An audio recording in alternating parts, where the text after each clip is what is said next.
The new message gives us a very great teaching about the changing world itself, the greater environment in which we all live, the world we depend upon every day in countless ways. It's giving us a picture of this change, what it means, why it's happening, and where it's taking us or could take us, and the choices that we have yet to make and could make to make a real difference in the outcome. So the world begins to teach us some key things that I'd like to talk with you about today. The first is the environment itself. I think the environment is always treated as the background for everything else that we do as human beings, our culture, our politics, our economics. And we just assume that the environment will always be there to support us and provide everything we need to create all the things we want and need. But the environment in the new message is called the most important thing in the world. For if it changes, or if it declines, it changes everything. When I talk about the environment, I'm talking about our climate, the air we breathe, our soils, our water, our food, our resources, our forests, and even the diseases and the pestilence that threatens us. And all the advent of violent weather we're facing today, droughts, superfires, floods, on an almost continuous scale. This is the environment. And the environment is now tapping us on the shoulder and saying, hello, I'm here. And we have to be here for that environment. This is not a political movement or a social movement. This is a changing world reality. If you change the environment, it changes everything. Every aspect of our life, all the things that we depend upon for our basic ability to live here, all the things that civilization requires to function and have stability and perpetuity. Our food, our water, our air, our energy, our opportunity, progress, all depends on the stability of that environment. And the new message talks about freedom, practical freedom, political freedom. This freedom is only possible in a stable environment. A stable environment that has the assurance of continual supply and support. On that platform, real individual freedom can be adopted and sustained. But if the environment becomes too unstable or begins to decline, then surely that freedom will be lost. And now things will have to be directed and mandated for us, not by us. So when you think of freedom, your personal freedom, think about the environment that supports you and everyone.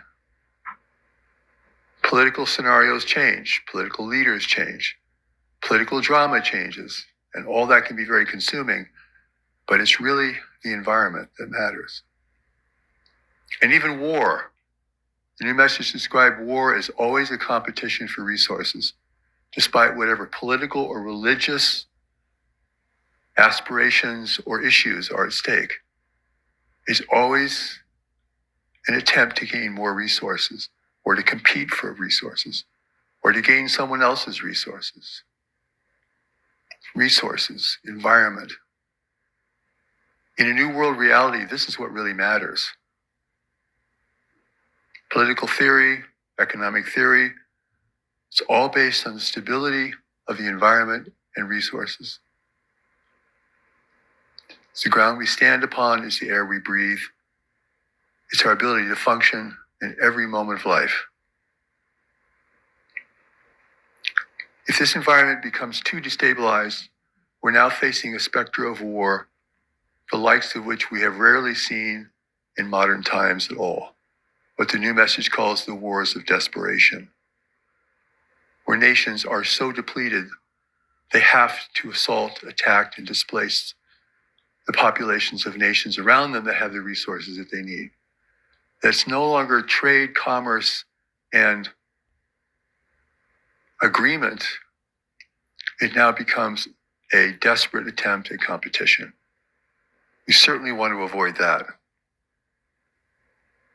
So humanity has changed the environment, the climate, which changes the environment. And it's changed the environment even at this moment in ways that we will not be able to control. We may have already passed the threshold of stabilizing the climate. I think we have. So here we are living in this momentous time of change at the most fundamental level. And yet, how many people see this and feel this and know this? Brings up this dilemma that the new message proposes, which is the problem of change. The problem of change is big change, little reaction, little change, big reaction. That's the problem with change. People are not engaged with life. They're disconnected from nature. They've forgotten what it takes to survive in this world. They're now indulging in their own personal fantasies, personal realm of speculation, preoccupation, and addiction. Competing with others for resources constantly. So life is producing a great check for us. A great check on everything.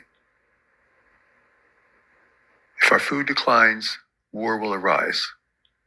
If water is depleted, human migration will increase dramatically. The message has said the entire Middle East may be unsupportable for human life in 20 or 30 years. In the revelation on the prophet received in Damascus, Syria in 2009, it said the world will be unrecognizable in 20 years. And here we are, at the beginning of 2022, and things are getting ever more strange and discordant.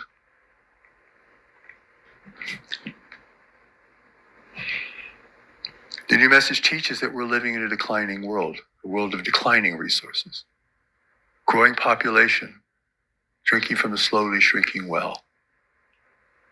This is a pretty frightening picture when you think about it. And it can be earth-shaking for you when you really begin to experience this and feel it. It's not meant to defeat you, but it is meant to wake you up. Wake out of your dream of personal happiness and personal preoccupation to start thinking about how you're going to function in this changing environment. How you're going to live in a new world reality.